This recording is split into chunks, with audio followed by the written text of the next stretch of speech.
Good morning. In this presentation, we would like to quantify the resolution differences between the C2 or RTM migration and the first migration method that are equally effective at all frequencies at the target, which is the store C3 migration for both broadband data and conventional data. And we are familiar with the processing tree already. This section is in this part.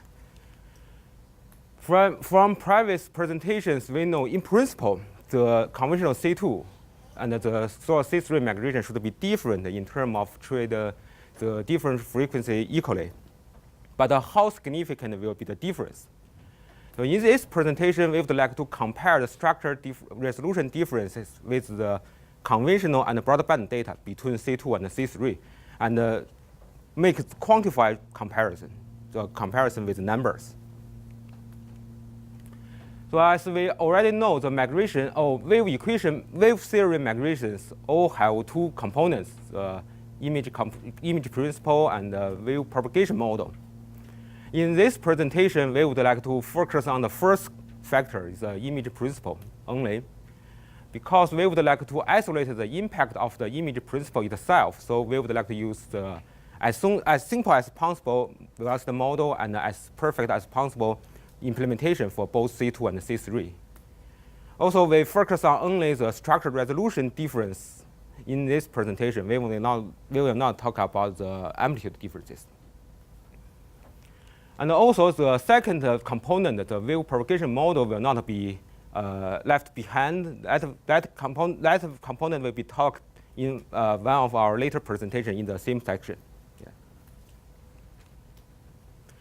So here is the schedule for the comparison for C2 and C3. For each image method, we will have the image result for conventional data, which is the less low frequency component data, and the broadband data, which contains more low frequency component.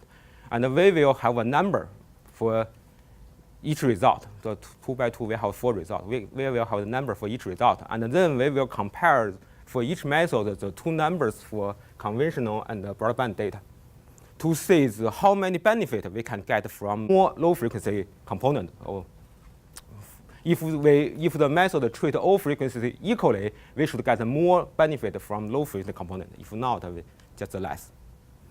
And this presentation will be divided in 2 parts. In the first part, I will show the result for the C3. And then my colleague Yanglei Zou,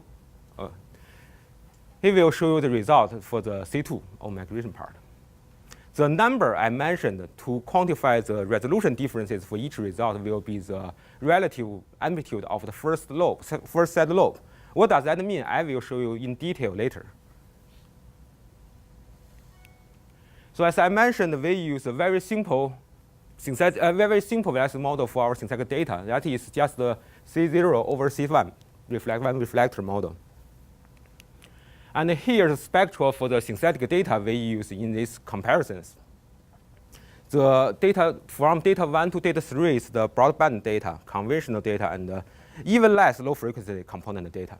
We will only use the first 2 in our later comparison. We show 3 here just to show the trend.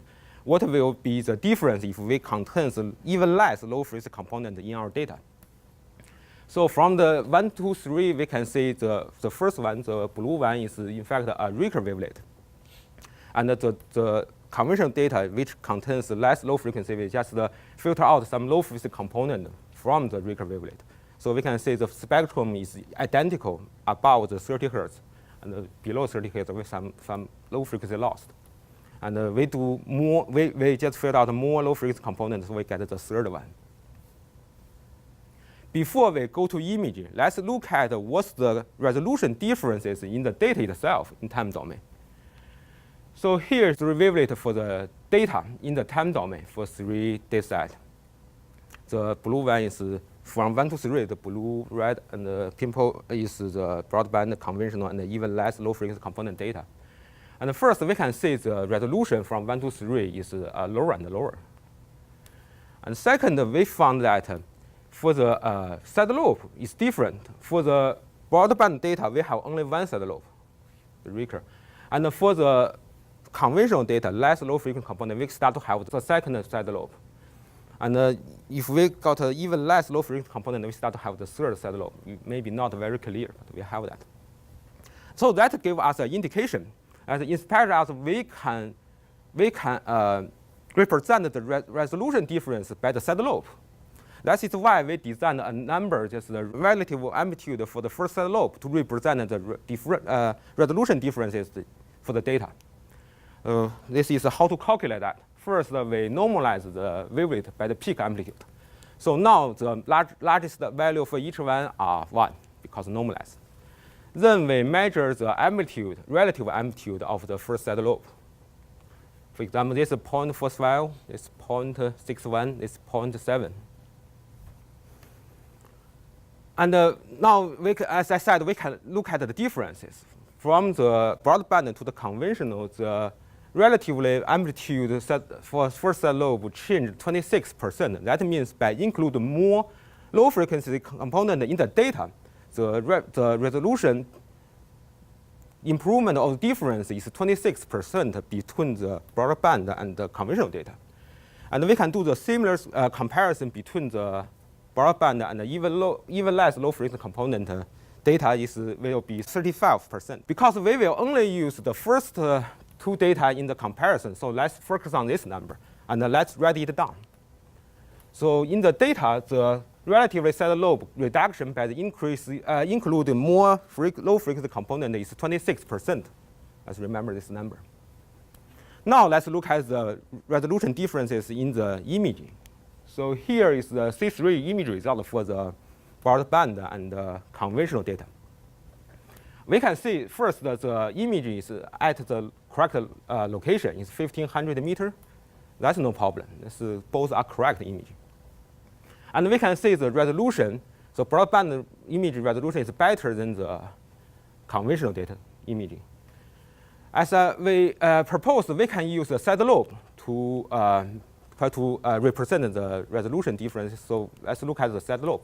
And from here, we can see the broadband imaging. The image from broadband data has a weaker side lobe, and the conventional data image has a stronger side lobe. But we can do more detail. So let's look at the Vigo plot for both image, and we do the same measurement, the relative amplitude of the first side lobe. We normalize the imaging by the peak amplitude, and now we measure the first side lobe amplitude. This one is 0.14, and this one is 0.33. The difference is 57%. As I mentioned, so the relatively side lobe reduction by including more low frequency component in the data for the C3 imaging is 57%. Now let's hand over to my colleague Yanglei Zou, and he will show you the further result for the C2. And here is the wavelet in the time domain. So we will also compare data 1 and data 2, which represent broadband data and conventional data. And here, this picture on the left shows the C2 RTM image with broadband data. And the right figure shows the C2 RTM image with conventional data. And we compare the side lobe reduction in this in C2 RTM. In the side lobe reduction is about 20%. So here, this chart shows the side lobe reduction in our test. So the side lobe reduction in the data is 26%, and the side lobe reduction for C3 is 57%, and side lobe reduction for C2 RTM is 20%. So we can say the C3 has a much greater side lobe reduction than C2, and then in the data, and the C2 RTM has even less side lobe reduction than the data. So in this test, we compared C3 and C2 RTM for a single reflector. And we say that the side lobe reduction for C2 RTM is only 20%, and the side lobe reduction for C3 is more than 50%. So that means that C3 can benefit from low frequency to a much greater extent than the C2 RTM.